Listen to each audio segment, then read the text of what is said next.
Okay, so today we're moving a little bit away from, there's the food or something. We're moving away a little bit from pure exploration to hypothesis testing, and we're going to discuss the concept of spatial randomness, spatial autocorrelation, then in general terms what a test for spatial autocorrelation involves before next week we get into specific test statistics. And then I'll spend some time on the topic of spatial weights. And spatial weights are often for people who do not come from a geographical background something very difficult to grasp, and they're actually very simple, and we'll see why we need them and how we can construct them and what their properties are. And then in the lab next Monday we'll be dealing exclusively with spatial weights. And so I'll have the lab notes for GeoDa up again, and I also have my notes from last year on how to do this in R. They will be up there as well. Okay, so we'll start with a discussion of the notion of spatial randomness, which we've already seen a couple of times. Then so that's going to be the null hypothesis, the point of departure. And then the alternative hypothesis is basically what we hope to find, but as I'll explain, it's not really that simple in a statistical logic, is the alternative of either positive or negative spatial autocorrelation.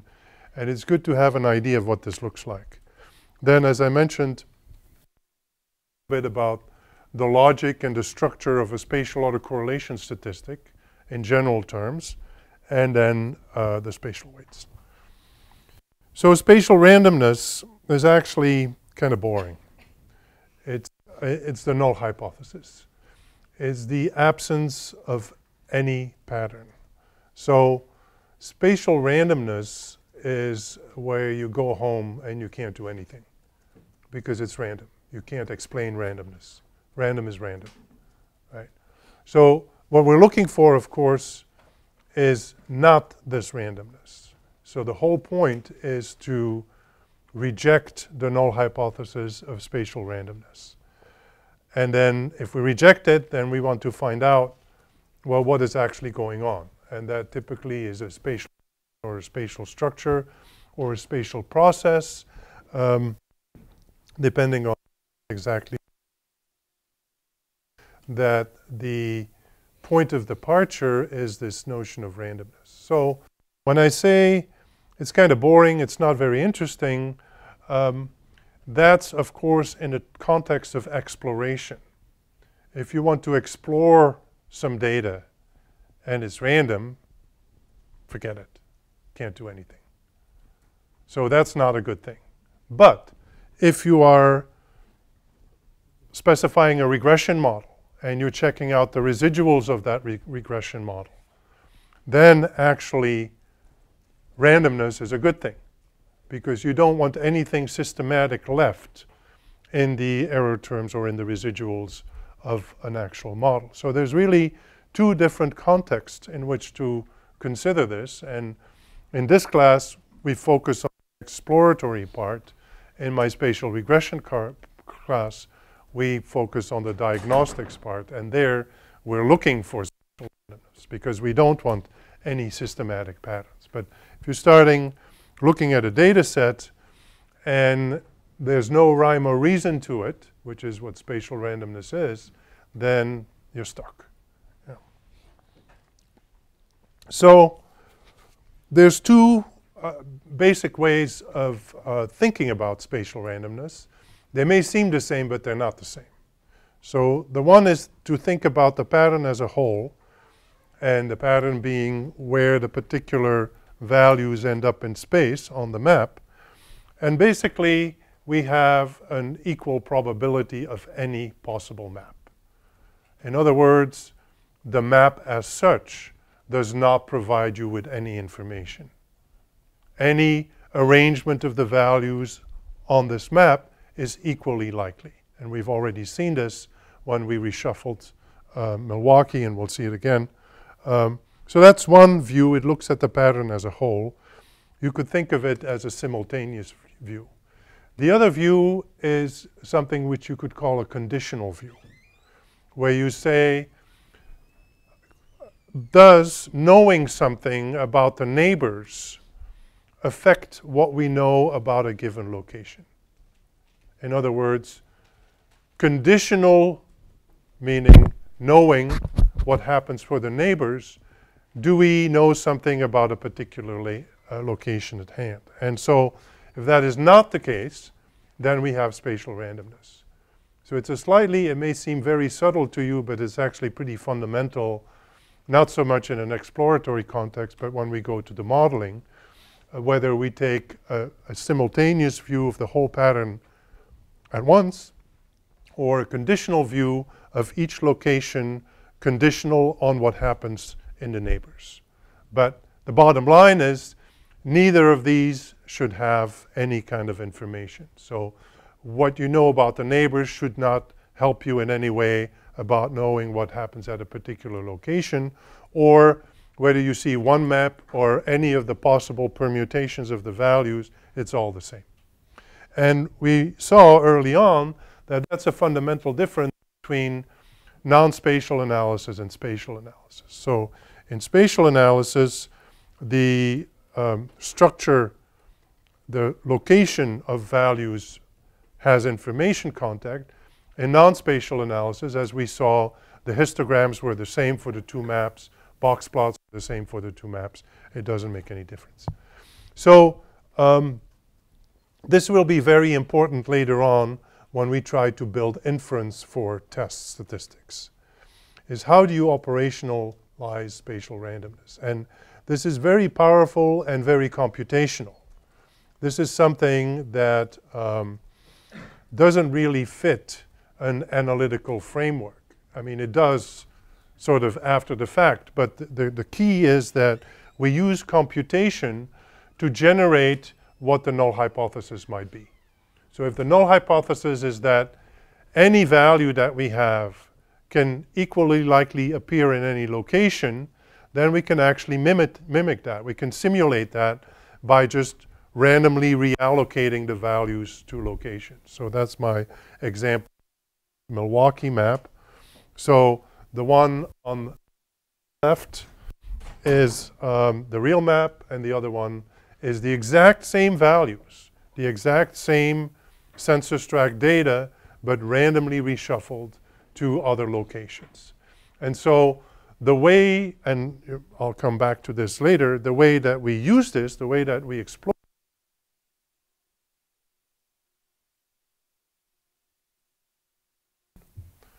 of a statistic under the null hypothesis. So in shorthand, we call that a distribution under the null. So what we will do, we will construct some kind of statistic. A statistic, and I'll repeat this later, is nothing but some kind of summary of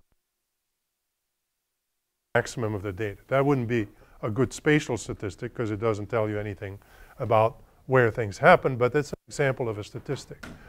And so what we're interested in is how does this statistic behave under the null hypothesis? Because then we can compare the value that we actually get for our data to what it is likely to be under the null hypothesis. And if it's very unlikely, then we reject the null hypothesis. That's a standard approach in statistics. So the difference is that in a lot of textbook statistics, the null hypothesis for a statistic is actually derived analytically. You know, you do a bunch of math and then you have a distribution, typically a normal Gaussian distribution or something related to it. Here, it's computational. So we get our null distribution by letting the random numbers cranking and reshuffling the data and recomputing the statistic each time.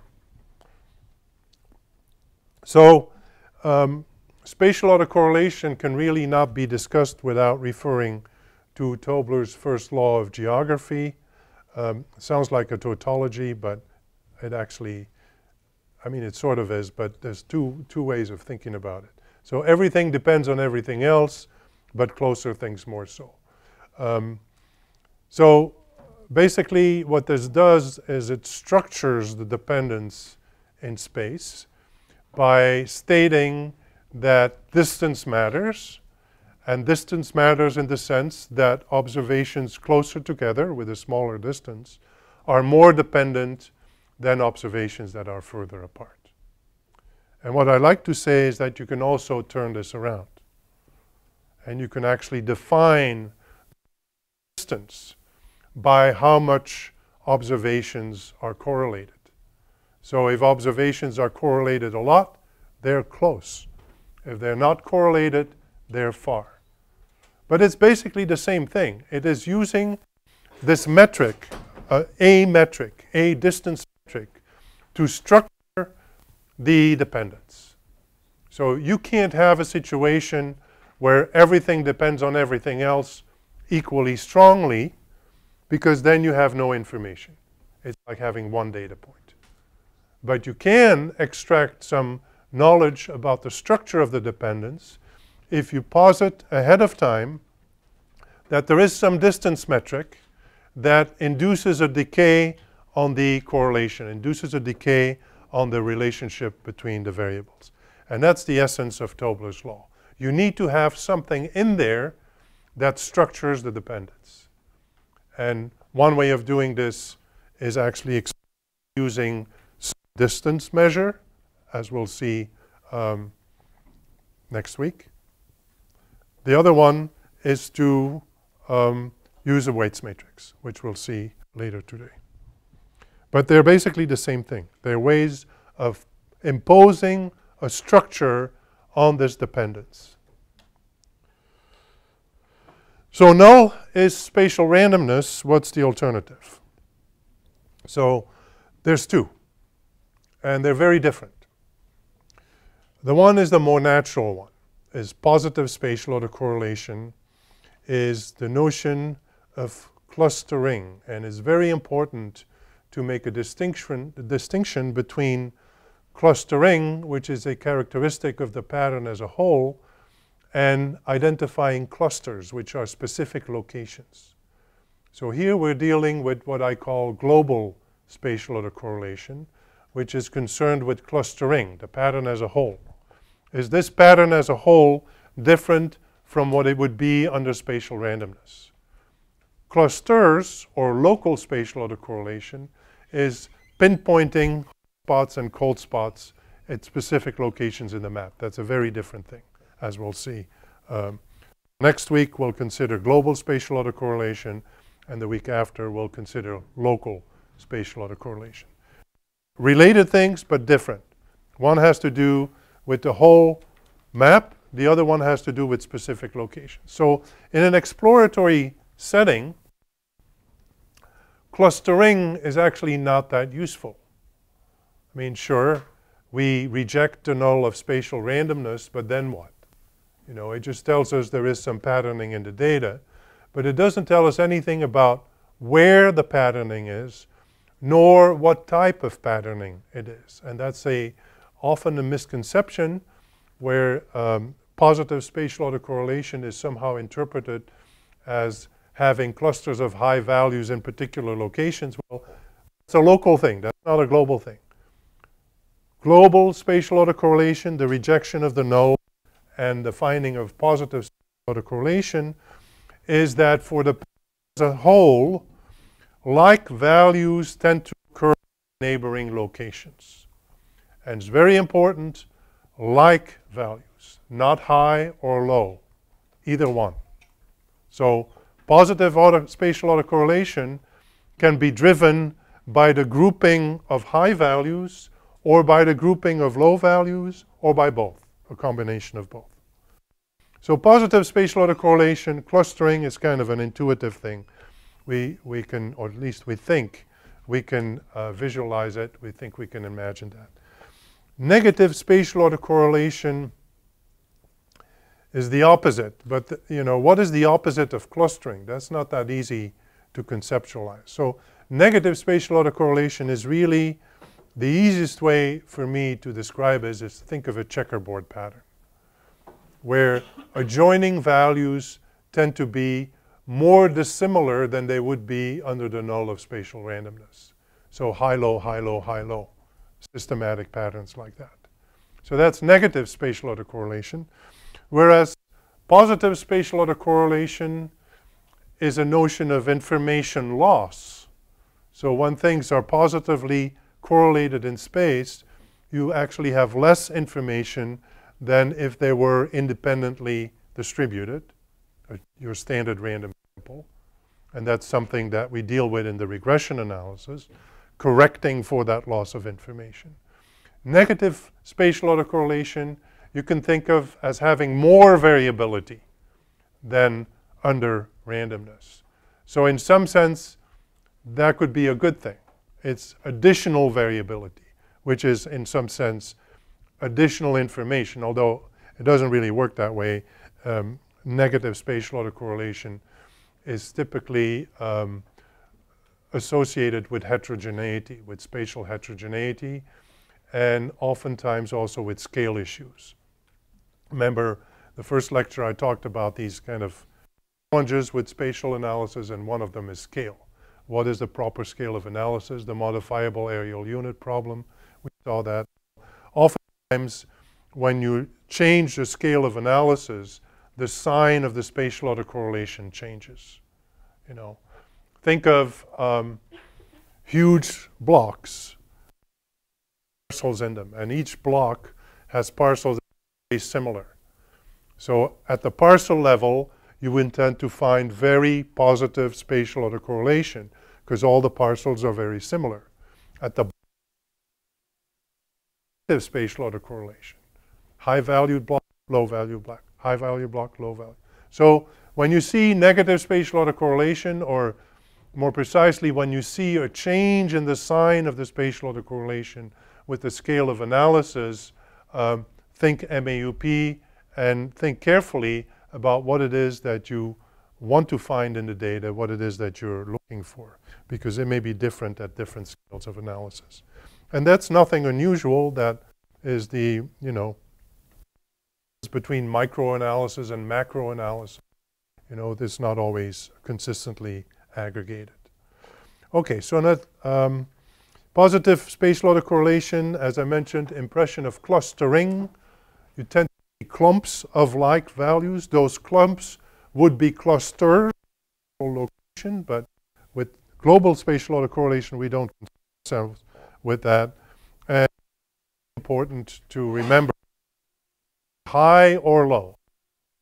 I've seen some examples where somebody does an analysis and they find positive spatial autocorrelation, and they conclude that the correlation is due to the clustering of high values.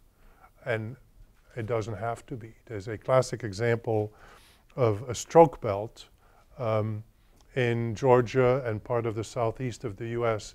There's elevated rates of stroke, and nobody really understands why. Is it the soil? Is it the food? Is it genetic? What is it? It's very complicated. And one of the early analyses of this at the state level, which is no good to begin with, but at the state level, of these stroke rates concluded, when finding positive spatial autocorrelation, that it was due to the high rates in the southeast. In fact, if you do a more careful analysis, a local analysis, it was actually due to the prevalence of low rates that clustered in the Midwest and upper Midwest. So this notion of positive spatial autocorrelation is nothing to do with high or low. It has to do with similar. And it could be actually a mixture of the two, where the lows are together and the highs are together. So together, you reject the null. Very difficult to judge by eye. And every year I say the same thing. I should run this experiment, but then I don't really have the time to do it. So what I'm doing here is taking a 10 by 10 grid, so I have 100 observations, and I take a standard normal random variate, so mean 0, variance 1, and I generate 100 values, and then I make a choropleth map with 6 categories of This is it. This is what spatial randomness can look like, right? So, you know, if you look at it, if I had done this properly and, you know, I had given you each these clickers, I say, is this correlated or random? And you, I bet you anything, half or more than the people will say it's correlated. And it isn't. It's just our brains are wired to see patterns even when there are no patterns. So I had this 100 independent, uncorrelated, standard, normal, random variables, and then I put them in a spatial model. And with the spatial model, I create autocorrelation, and I crank it up and crank it up. And that's with a spatial parameter of 0.9, so that's very high.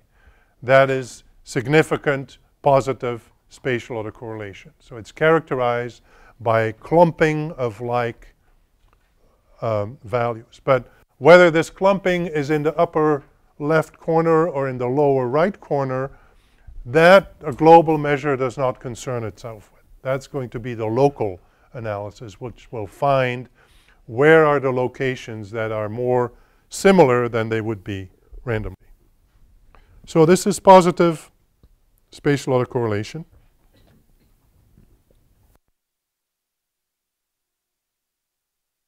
Board pattern, really difficult to distinguish from spatial randomness. And again, I should run my little experiment.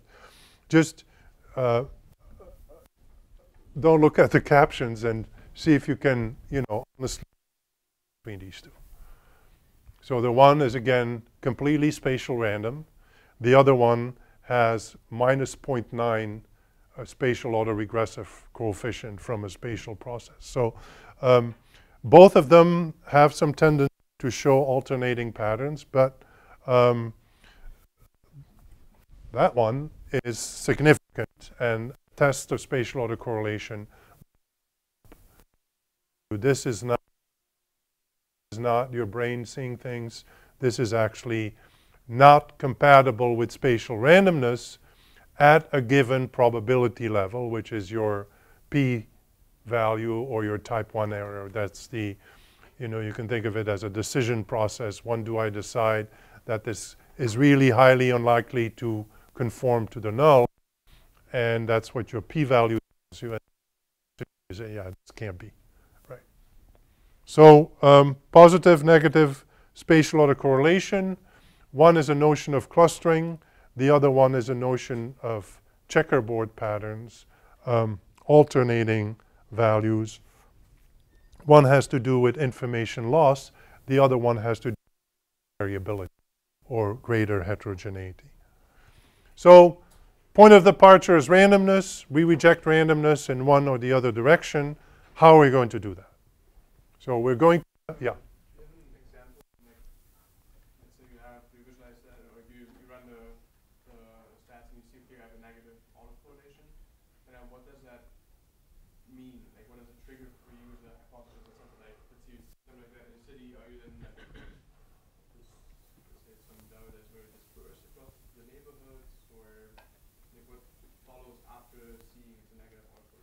Okay. Dispersal up to some level. It's really scale dependent. That's the key issue. So it's something that, I mean, I should say first of all, you will find much more positive spatial autocorrelation than negative spatial autocorrelation in typical practice, right? When you find negative spatial autocorrelation, it often has to do with scale issues, where you have aggregated so much that you, in a sense, have cut up the data into pieces that are very different from each other. And that is reflected, you know, think of a checkerboard pattern, and that would be negative spatial autocorrelation. So it's not something that you see very often. In regression analysis, you do see it, and there it's often a problem of additional heterogeneity. So in econometrics, that's called heteroskedasticity. But so that's a different issue. But in an exploratory context, I don't see it very much. But this is very, and I'm glad you mentioned dispersion, because if you recall the first lecture where I talked about the different kinds of spatial data and how they each had different kinds of research questions. So what we've been dealing with is what is called, you know, lattice data or spatially aggregate data by areal units, right? If you deal with point patterns, events, then the notion of spatial autocorrelation is positive is grouping and negative is pushing away. So points would be further away from each other than they would be randomly. And for example, there's interesting case studies of this when you look at the location of facilities. So some types of facilities like to be close to each other. Like you get clusters of stores that sell the same thing. You know, why do they do that? Because they're all basically have the same market and they just kind of get the economies of scale from people coming to a district where you do, you know, or bar districts or theater districts. I mean, they cluster together. They're much closer together than they would be randomly, right? And then you have the opposite, where they go far from each other because they don't want to compete. They want to kind of pull the market away from each other. You know, you can think of certain type of big box stores. Or for example, if you look at big box stores of the same company, they're not going to put them next to each other, right? And again, when you look at them relative to where they would be randomly, they will be more regular, more dispersed than random, and that would be a notion of negative spatial autocorrelation. Okay. Questions are good, okay? Otherwise, I run out of time. Because today I didn't overdo it for once. I don't have a million slides. So just to make sure we're all on the same page, I know many of you know this stuff, but maybe you haven't thought of this. And it's interesting to think about it. What is a statistic?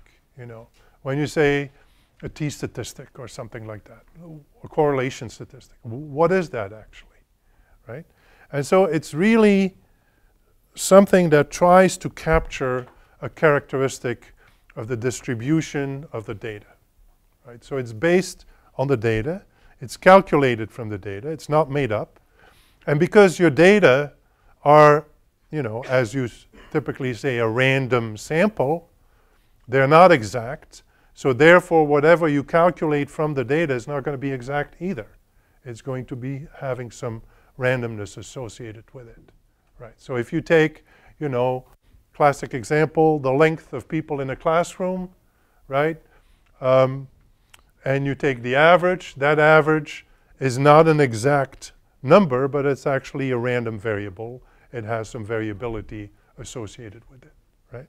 And so this test statistic that we compute from the data under the null hypothesis has a particular kind of behavior. Typically, say it would have a Gaussian distribution, something nice and elegant. So that if you compute, you know, the average is a calculation from the data are random variables, that average actually has a normal distribution that is centered around the true mean of the data, the true mean that we can't see, right? So we need to do the same thing to get a handle on spatial autocorrelation. We need to figure out, we need to compute something from the data, then we have to figure out what is the distribution of that thing, of that statistic, under the null hypothesis of no spatial autocorrelation. So just like we take the average and we figure out with some proofs and theorems that is distributed as a normal random variable centered on the true mean, we will have to figure out, well, this thing that we calculate from the data, how is it distributed when there is no spatial autocorrelation? And we're, of course, interested in a statistic that will show a very clear contrast between its value under the null of spatial randomness and the value that we find when there is no spatial randomness. So when there is spatial autocorrelation, we want that value of that statistic to be different from what it would be spatially random, and different enough in the sense that it is rare enough to be generated by a spatially random data set. And that's the p-value, right? That's where we make our decision. So when the probability of a particular value that we observe in the data to have been generated by a spatially random process is so low, it's low enough that we say no way, then we reject the null and conclude positive or negative spatial autocorrelation. And of course we want a statistic that helps us point in the direction, not just say, well, it's not spatially random, now what, right?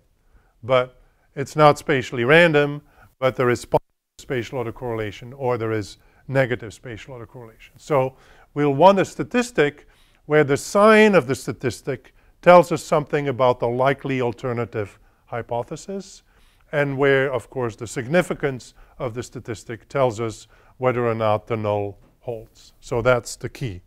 That's in a nutshell what statistics is all about, at least hypothesis testing in a classical world. I won't go Bayesian on you yet. So this is basically the logic, right? We have this nice red curve. Nice red curve is the distribution of the statistic under the null hypothesis. Actually, this is a real example. I left it out this year, but last year I talked about something called a join count statistic, which is a statistic to measure a clustering of binary values, 0, 1, black, white, that kind of stuff. And this is an actual empirical example where you have the null distribution and then the dark blue line is the observed statistic. And so now it's up to us to decide whether what's left in the tail is small enough for us to reject the null, right? And that depends on the context. I mentioned this last time too. There's a lot of debate about this. I'll revisit this when we talk about local spatial autocorrelation statistics. You know, what is a good p-value? How do you have a good sense of this type 1 error, which is the probability that you reject a null, so you say no spatial randomness, when in fact there is spatial randomness. And that probability is exactly the tail of that red distribution, because these are the extreme values that could be generated by the null hypothesis on the red, but they're extreme. So are they extreme enough? If they're extreme enough, you reject it. If this blue line were more to the middle, you would say, well, there isn't really any evidence in the sample to draw the conclusion that the null hypothesis doesn't hold. There's just not enough there.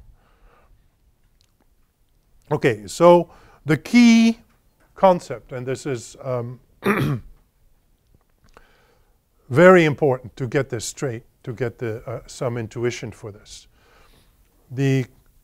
A spatial autocorrelation statistic, so a statistic in the sense of something that you calculate from the data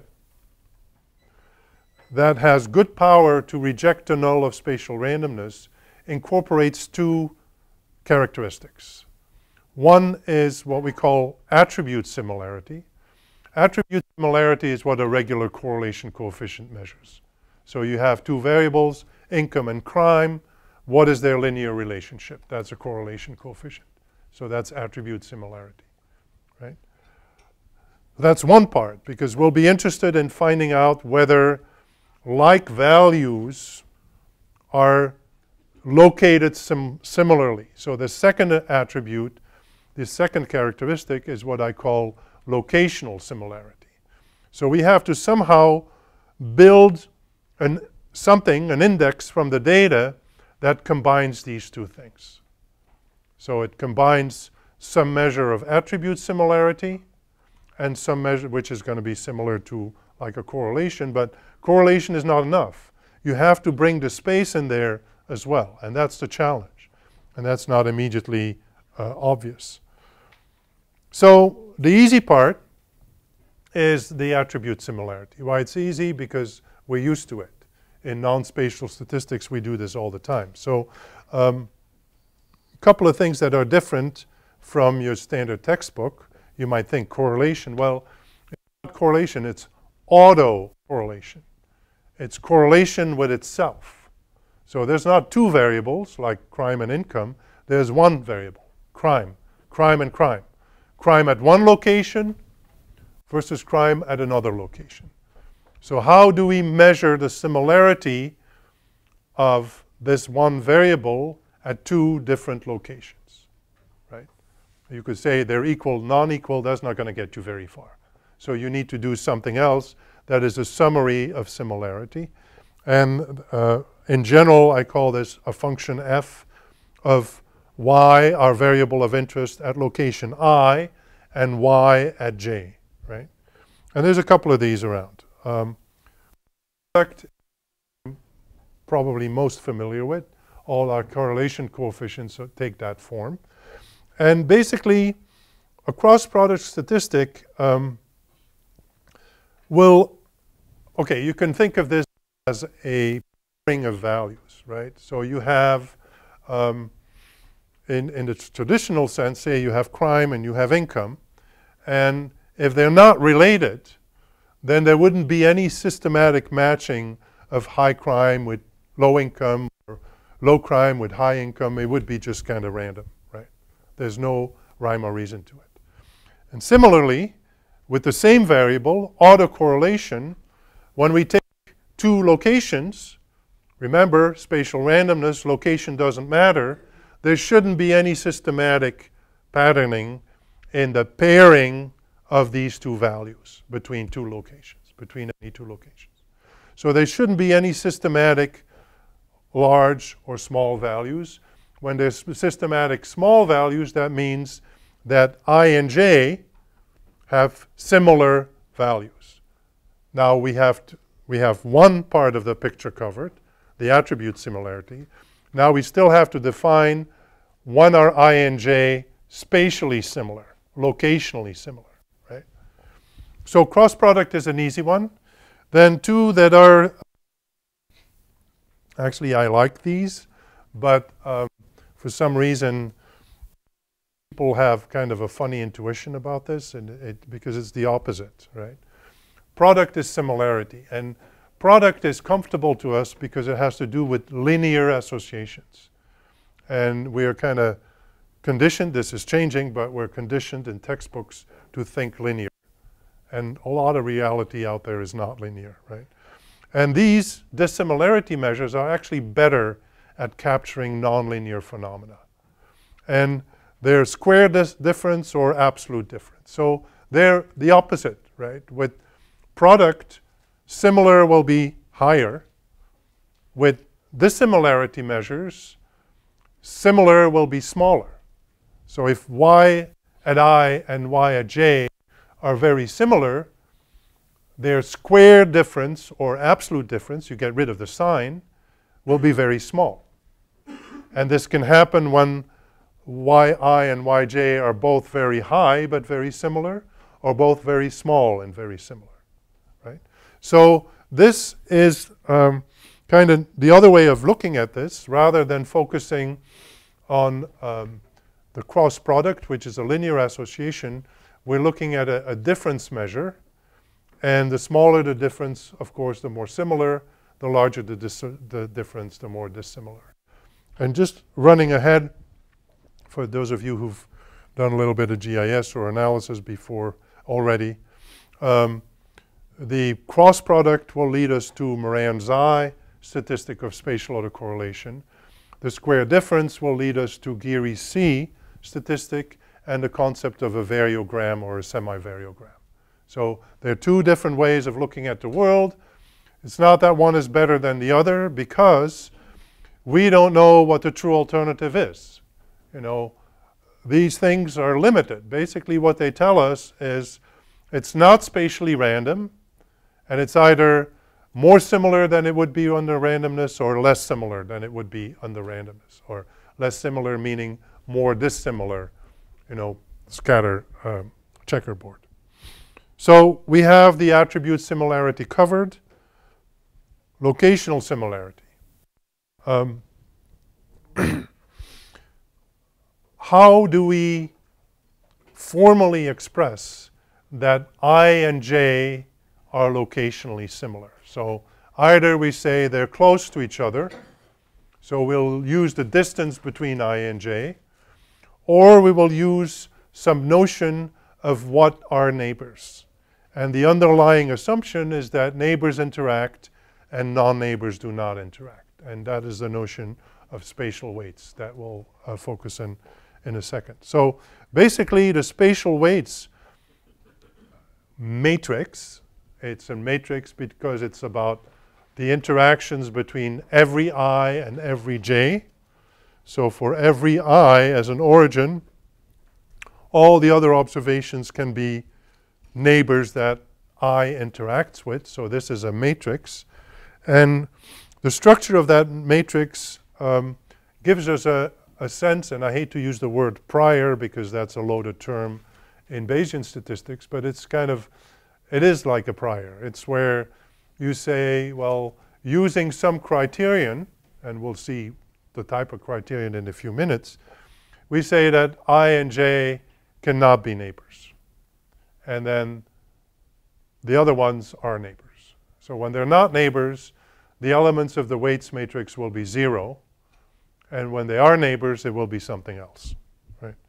So then our statistic is in general something like this. It's typically a sum over all possible pairs. So there's n square of these things, of some measure of attribute similarity. That's our function. Cross product, square difference, absolute difference, and the spatial weights elements that match this. So just running ahead, we'll get back to this next week in more detail. Look at what happens when the weight I and j are not neighbors. Then wij will be 0. So when wij is 0, this thing doesn't count. So this is a sum over all these possible measures, but only when wij actually is not 0, because when it's 0, it doesn't count.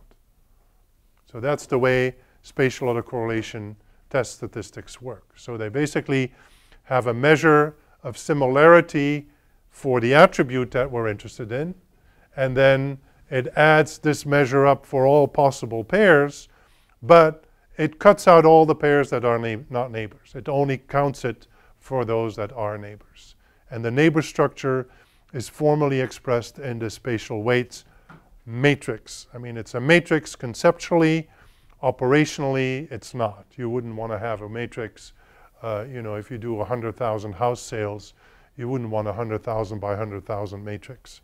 You know, that's mostly 0 because the neighbor structure is fairly compact, as we'll see in a minute. So that's where we are. So we know our point of departure is spatial randomness. That's a null hypothesis. We want to reject that. And we want to reject it either in the direction of positive or negative spatial autocorrelation. To do that, we need a statistic. We need to construct something from the data. We need a statistic that embodies two aspects. One is the attribute similarity. The other one is the locational similarity. Attribute similarity is easy, cross product, square difference. Locational similarity, not so much. And we'll take a crack at this notion of a spatial weights matrix. So why do we need this? And there's a lot of discussion about this in the literature. We need it because we don't have enough information. So this is changing. The new world of new data, big data, we actually start to get information on actual interaction, as opposed to having a cross-sectional, meaning at one point in time, map. We're kind of stuck. So as far as I'm concerned, this weights matrix is a thing that's going to disappear, because less and less we're working with data situations that are pure cross-sections. We're getting more and more information that is both spatial and time. It changes all the time. And whenever we can observe changes, we can observe actual interaction. For example, some of the new phone call data. You know who calls who, you know how far they are, you know how often they call. You know, with the movement data from Twitter analytics or whatever you use, Uber analytics, you see how often people go from one place to another, how far they travel, how often they travel, what time of the day they travel, all that kind of stuff, which you cannot do if you just have a static picture of a cross-section. So the weights matrix is really something that is a fix to deal with the lack of information, because we're really interested in interaction. Interaction is an n-square phenomena. So interaction is from everybody to everybody else, right? So that's, if n is the number of observation points, interaction is about the whole matrix, n square. But we don't have n square observations. We only have n observations. So it's like working with all the counties in North Carolina. There happen to be a nice round number of 100 in North Carolina. So if you take interaction to be symmetric, which it doesn't have to be, then you would have 5,000 pairwise interactions. But you only have 100 observations. And no matter what magic you use, you cannot estimate 5,000 parameters with 100 observations. There's no way. So you have to impose structure. And either you impose structure in the form of a distribution. In this case, we're going to impose zeroing out possible interactions with our weights matrix, and by forcing the interaction to be the same for everybody. That's going to be our spatial autocorrelation coefficient. So coefficient for the whole pattern. Right? So that's an extreme simplification. I mean, first of all, we're putting some structure on who can interact with who. That's our neighbor structure. And then we're saying, well, this interaction is the same for everybody. No matter how many neighbors they have, or no matter how far the neighbors are apart, it's the same, one parameter. And then, of course, we're back in business, because we can estimate one parameter with 100 observations. We cannot estimate 5,000 parameters with 100 observations. Okay, so the structure is the solution. We limit the number of parameters that we can estimate. Technically, what this is called, and you may not be familiar with this term, it's called the incidental parameter problem. Incidental parameter problem is when you have a situation that the number of parameters that you're trying to estimate increases with the sample size. So you can't win. You know, statistics is all about winning with the sample size over the statistical problem you're trying to solve. So if you're trying to estimate, say, a mean and a standard deviation, the more data points you have, the better that estimate will be, the more precise it will be, right? But if every observation has its own mean, then you're out of luck. But getting more and more observations just implies you have to estimate more and more means. You know, that's a no-win situation. And here it's even worse, because it grows with n squared, because it's all about interactions. It's not just a sample size. So the number of interactions is actually an incidental parameter problem, and you can't solve it, but you can cheat. And anytime you run into an incidental parameter problem in statistics, you see that it gets solved by changing the definition of the problem, which is cheating, right? You solve an easier problem.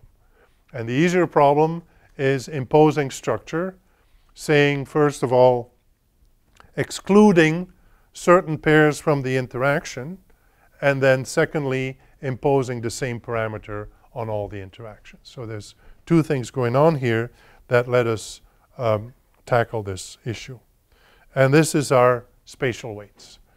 So the spatial weights are going to be a way to express beforehand, not based on the data, whether I and j are likely to interact. And it's really, as a point of departure, is a binary choice. They either do or they don't. Okay. So that's something you can, that makes sense in a cross-sectional situation. Now, if you observe phenomena over time and say the interaction doesn't change over time, then you don't need a weights matrix. Then you can estimate the interaction from long time series of pairwise observations. You know, if you look at, you're interested, say, in macroeconomics, whether the GDP of certain countries moves together or stock prices move together, okay? You're not going to put in a spatial weights matrix. You have data over time, long time series. So you can use these time series 2 at a time for each ij pair to figure out whether or not they're correlated and how strong that correlation is. So you don't need a weights matrix. We need a weights matrix when we don't have that time series. So when you have the time series, typically a weights matrix is not going to help you very much. It might, again, come in handy if the structure of the interaction changes over time, because then, again, you can't solve that problem. But if the structure is stable over time, you can use the time dimension to estimate the interaction pattern. But if you don't have a time series, then you're stuck. And again, the key solution is that we have a single parameter, right? Very important to keep in mind, and this is a common, especially if this is not immediately intuitive, it's kind of easy to fall into a trap. The coefficient, the spatial autocorrelation coefficient that we will estimate, or compute rather, as such doesn't mean anything. It only means something in combination with the weight structure. And let me put it, you know, in more economic terms. You have an identification problem. So really what you measure is the product of the two. So the product of the autocorrelation measure and the weights in the weights matrix. That's your estimate for the interaction between I and j. So if you have large weights in the weights matrix, you have a small correlation coefficient for the same interaction. If you have small weights, you have a large correlation coefficient. Okay? Think of the interaction as 100, right? And your weights are 5. To get your interaction, your correlation coefficient will be 20. Right? Now, if your weights were 20, your correlation coefficient would be 5. So it's not the 5 or the 20 that matter, it's the product that gives you the 100 that matters. So this is an additional wrinkle that gets thrown into the analysis, that it's not arbitrary in these weights matrices. You know, oftentimes, I mean, you'll see the kind of weights matrices that I'll talk about are kind of simplistic. And a typical reaction, typically somebody trained in a, you know, substantive social science will say, well, why don't we make this economic weights or economic distance or social distance or network distance, right? That's all very fine. That's nothing wrong with that. But it changes the interpretation of your correlation coefficient because it's all about interaction. And interaction is between I and j. And the correlation coefficient is just kind of like a scaling factor of the I and j interaction that you put in the weights matrix. So that's something to keep in mind, and we'll get back to it when we interpretation of the statistic. This is my classic example. I've used this for years. 6 aerial units, their neighbors, they share a common border. So how do we define a neighbor structure between them? Lay a graph where each polygon is a node or a vertex, and then the existence of a common boundary 1 and 2 is a link or an edge in the graph. So all these solid lines correspond to the existence of a common boundary between these areal units. So we can go from, if you wish, a graph representation with nodes and edges, and then we can represent the graph by a matrix. And the matrix is the spatial weights matrix. So it's n by n. N is the number of observations. The weights, in general, W sub I, J. So that's a weight between I and J. It's all about pairs. Is non-zero for neighbors. I'll talk about the value, the magnitude later. And it's 0, meaning that I and J are not neighbors. So if it's 0, remember our statistic, Fij times Wij, Wij is 0, J doesn't count. Right? So no matter what it is, it doesn't count. And then by convention, there is no self-of-neighbor relationship. So that means that W, the weights, from I to I, me to myself, is 0. I'm not a self-neighbor. Now, this is somewhat arbitrary, but not totally. And it turns out to be extremely convenient. Because in a lot of the statistics that follow on, I'm going to do a little matrix algebra here. I can't help it. So trace of a matrix is a matrix is a table, right? A square matrix. So you have the elements on the diagonal of the matrix. The trace of a matrix is a sum of the diagonal elements. And many manipulations become much easier when the trace is 0, which is the case if all the diagonal elements are 0, rather than if the trace is n. Let's say you put a 1 on the diagonal, then the trace is n. N is the size of the data set. You don't want that in statistics. You don't want anything that grows with the size of the data set. You want things that are constrained, limited, ideally 0, right? So that's a good reason for not having self-neighbors. Every once in a while it makes sense to have self-neighbors, but those situations tend to be exceptions. So we have our weights matrix, you know, square, diagonal elements 0, and the other elements are labeled by, you can think of it as origin destination. Of course, in most situations this will be symmetric. So if we have neighbors defined by having a common boundary, common border, if A has a border in common with B, then B has a border in common with A. If A is within 5 miles of B, then B is within 5 miles of A. But nearest neighbor, not necessarily. So B can be the closest neighbor to A, but then C is the closest neighbor to A, and they're not symmetric. So some of these are symmetric, some of these are not symmetric, and that will have repercussions for the analysis later. So we'll primarily focus on simple geographically based weights. It's very interesting. You can use the exact same concepts in social networks where about borders between areal units, but we have network connections between nodes. Social networks are rather sparse, you know. I mean, you can't interact with everybody equally strongly, so you have a closer set of friends, and then these friends have friends, and some of these friends are in common and some are not in common. So you have a network structure. It's exactly the same thing, formally.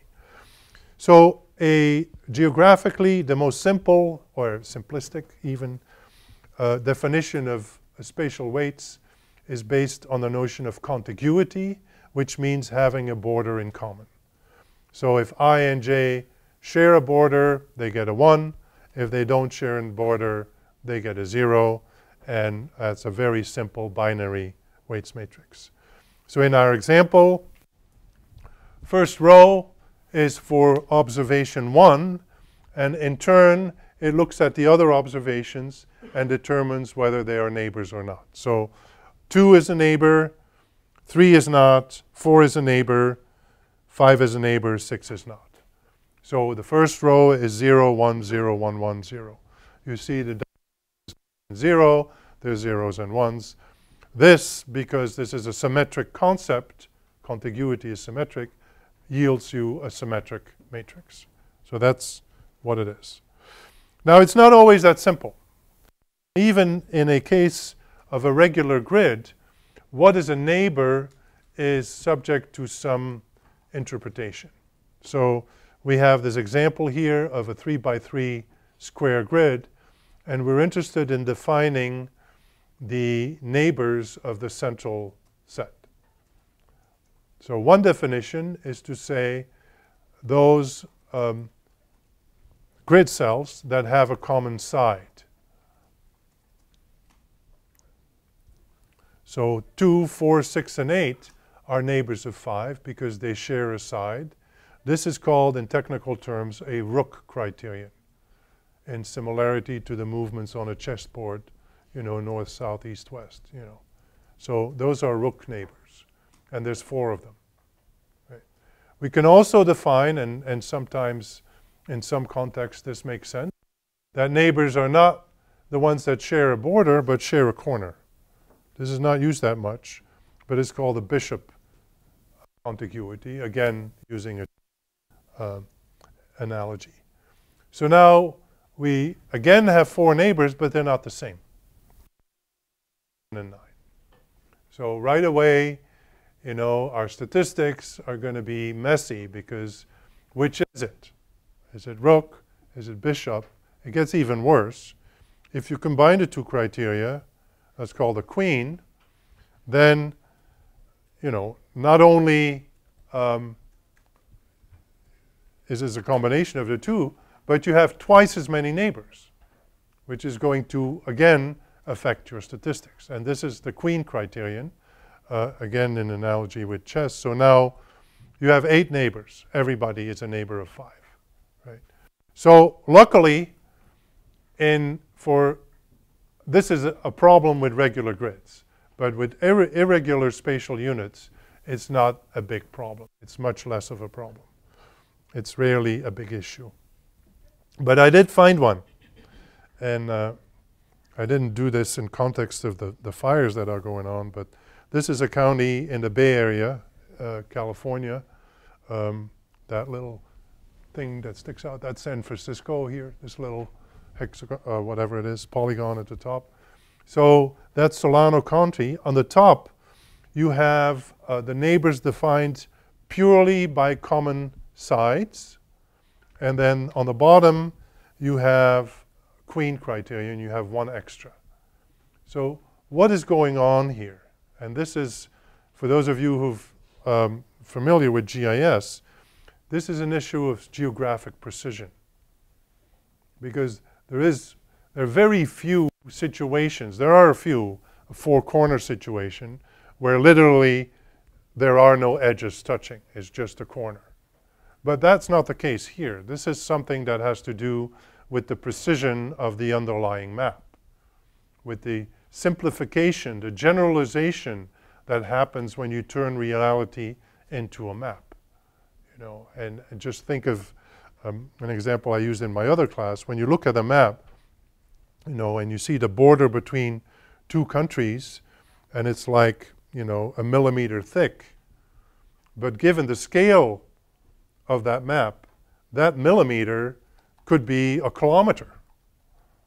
So, and there's no way, you know, the border is, I mean, the borders are very well defined, not give or take a kilometer, right? So it's the same here.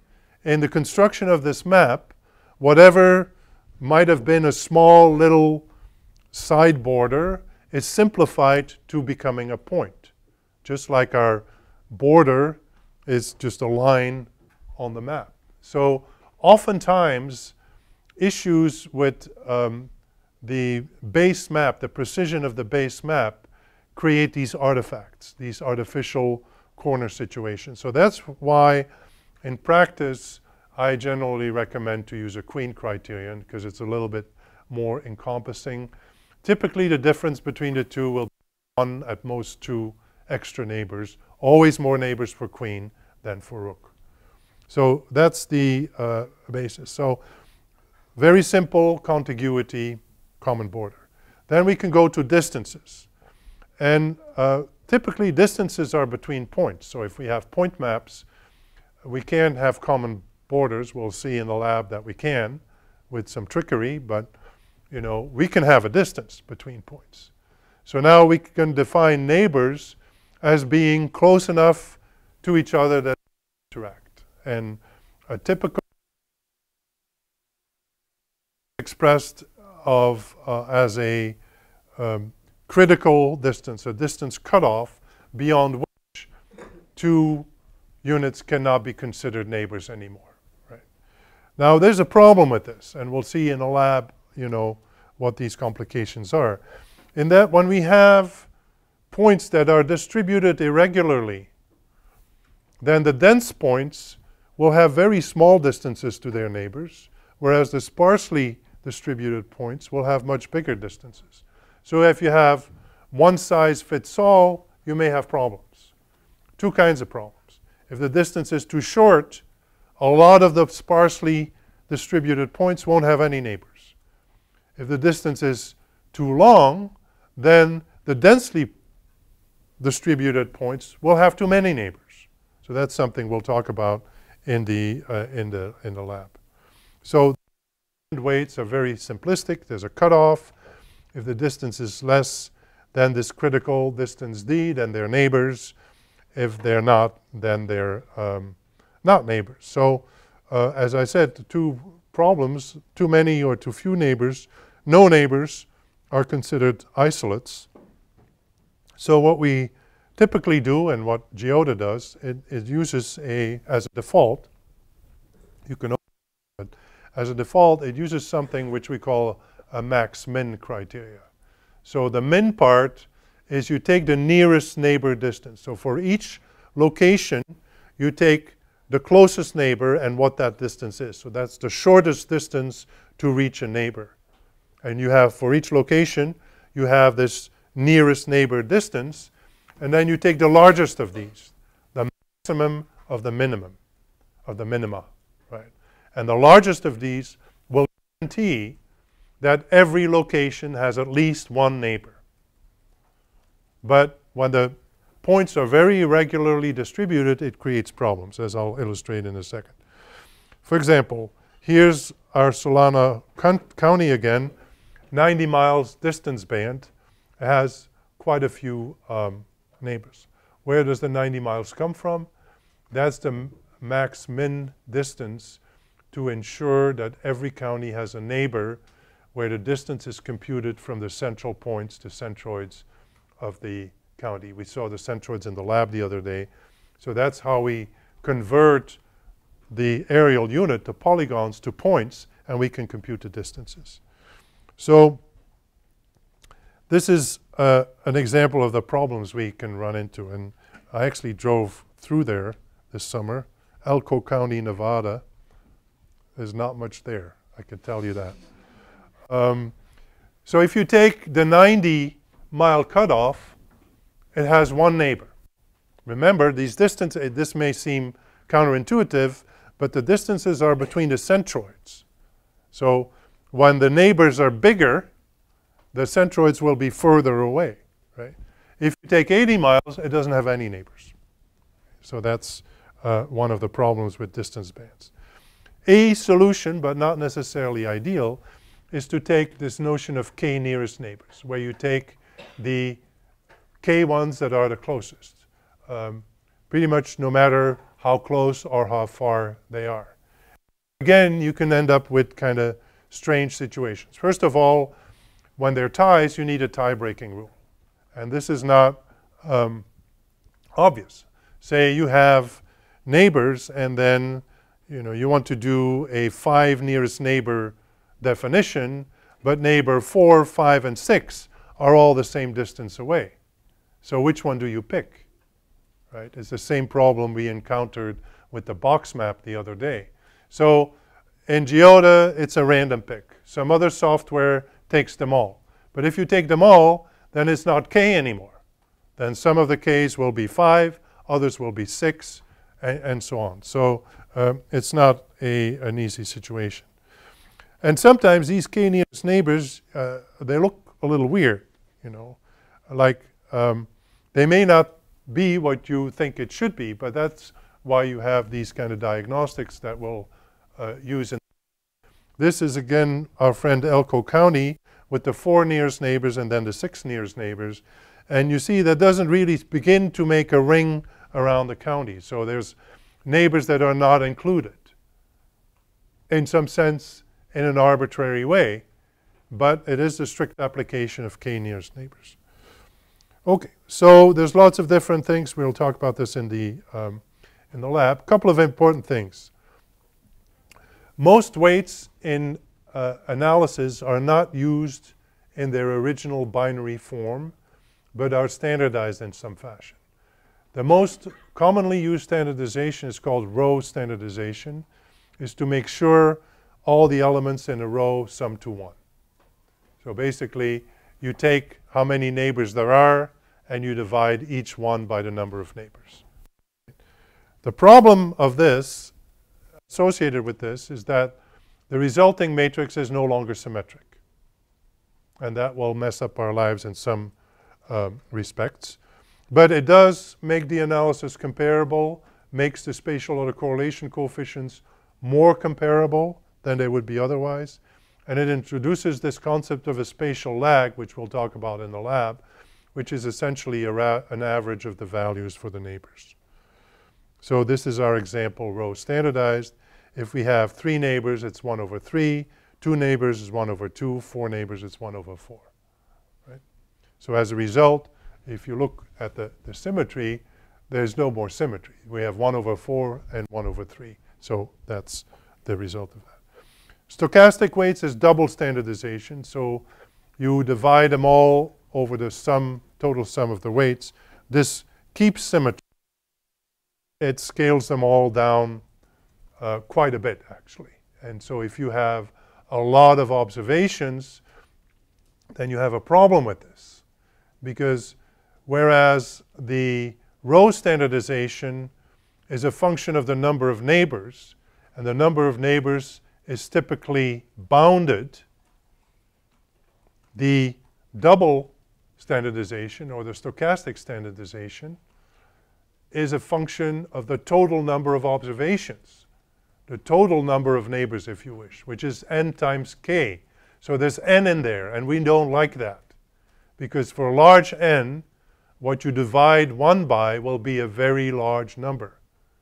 Say if n is 100,000, even if you only have 4 neighbors on average, you will divide every one of these ones by 400,000. There's not going to be a lot left. It's going to be basically 0. So that's something to keep in mind when you see these kind of double standardizations. They can very easily kind of wipe out the effect of the neighbors by dividing them by too much. Okay, another big concept is second order contiguity, neighbor of a neighbor. So 4 and 3 have 5 between them, so they share a neighbor. The problem with this is that you have double counting. And so the easiest way to think about this is to think about a graph. So 4 and 3, we have 2 steps to get from 4 to 3. But in general, if we look at 1, we can get from 1 to 1 in multiple ways. We can go to our first order neighbors and back. That's 2 steps. So all the first order neighbors are also second order neighbors. And then there's a true second order neighbor, which is 3, which you have to go through 5 to get there. Right? So that's a problem. And it's a problem that comes up in analysis more than in exploration. Higher order weights are defined recursively.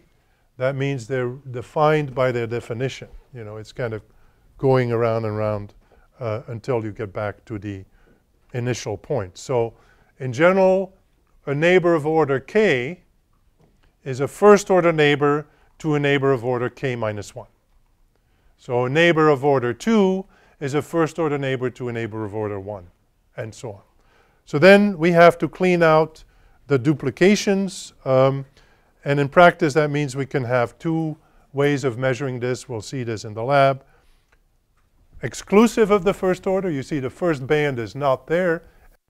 Inclusive of the first order, which is more filled out. So then finally, quickly, the properties of the weights. We'll see this in the lab. The distribution of what we call the neighbor cardinality. how many neighbors does an observation have on average. And when you look at the full distribution, then you're looking for problems. You're looking for two major types of problems. One is identifying isolates or islands.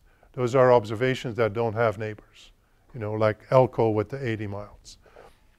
The other one is looking for bimodal distributions, where some observations have very few neighbors and other observations have many neighbors.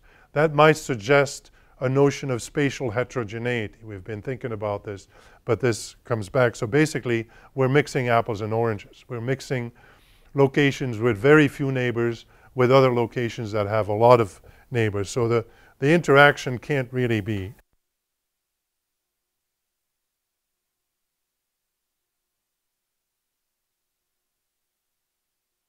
This is what I call a connectivity histogram.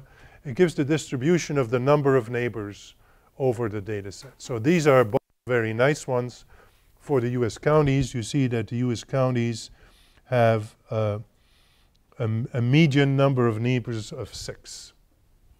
So even though there's 3,000 some plus counties there, on average they only have 6 neighbors. So that's nice and bounded, so we're never going to be dividing by too big a number. If we have distance-based, it's a totally different picture. So this is the distribution using the max-min distance of 90 miles. You see we go from county neighbor to counties with 85 neighbors using fixed distance. And if we make it too small, then some counties don't have any neighbors, as we see in this one. So then we have the isolates. And for k nearest neighbor weights, the contiguity, the connectivity histogram looks like this. And why would that be? Because they all have exactly k neighbors. There's only one bar. Okay. That's the end. We'll play with the stuff in the lab on Monday.